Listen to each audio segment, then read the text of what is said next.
ఖమ్మం జిల్లా వరద బాధితుల సహాయార్థం తెలంగాణ ఉద్యమ నిరుద్యోగ కళాకారులు మంగళవారం గోదావరి ఖనిలో విరాళాల సేకరణ కార్యక్రమాన్ని నిర్వహించారు.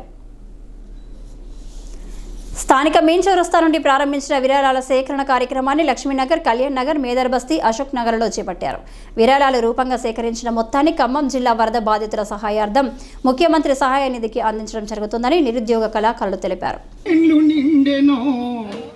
తెలంగాణ సాయుధ పోరాటపు గురుతులై ఆనెత్తుటి మరకలకు 60 ఏళ్ళు నిండెనో.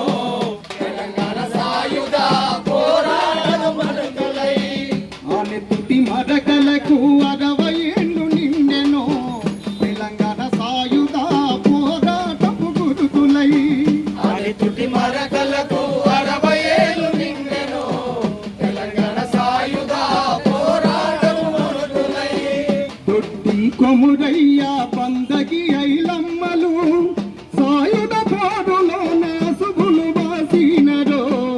ఆయుధుడి మరకలకు 60 ఏళ్ళు నిండెనో. తెలంగాణ సాయుధ పోరాటము గుర్తులై. వరద ఉధృతికి ఖమ్మం జిల్లాలో ఎన్నో గ్రామాలు అవస్థల పడ్డారు. ఇండ్లు కొట్టుకుపోవడం జరిగింది. వాళ్ళకున్న ఎడ్లు, గొడ్లు, మేకలు సర్వం కోల్పోయారు.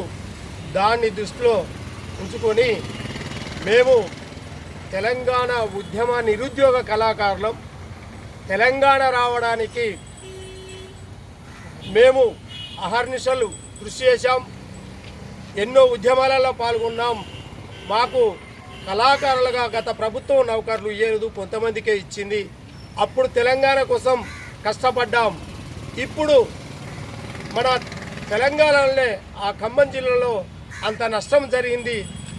మా రాష్ట్ర నాయకులు అలువు శంకన్న ఆదేశాల మేరకు మన ఈ పెద్దపల్లి జిల్లా ఈ గోదావరిఖని ప్రాంతం మెయిన్ గ్రామాలల్లో విరాళాల సేకరణ చేసి అక్కడున్న ఆ బాధితులకు సీఎం రిలీఫ్ ఫండ్ ద్వారా, అంటే అర్థం ఏంటంటే మేము విరాళాలు సేకరించి సీఎం గారికే సొంతం ఆయన అకౌంట్లో ఆయనకి ఇచ్చి అక్కడి బాధితులకు పంపించాలనే ఆలోచనతోటి మేము ఇప్పటి వరకు పెద్దపల్లి అయిపోయింది.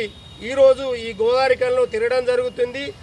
ఈ కార్యక్రమంలో నిరుద్యోగ కళాకారులు గాజుల రమేష్, కాసాల రమేష్, దుబాసి శ్రీనివాస్, కోట మహేష్, దొబ్బెట పుష్పలత, శ్రావణి, చిలుక రమాదేవి, రాణి, సాహిన, చిలుక సమ్మయ్య, బొమ్మగ వంశీ, రవివర్మ, బాలశంకర్, పులిపాక భానయ్య, అంబాల సతీష్ తదితరులు పాల్గొన్నారు.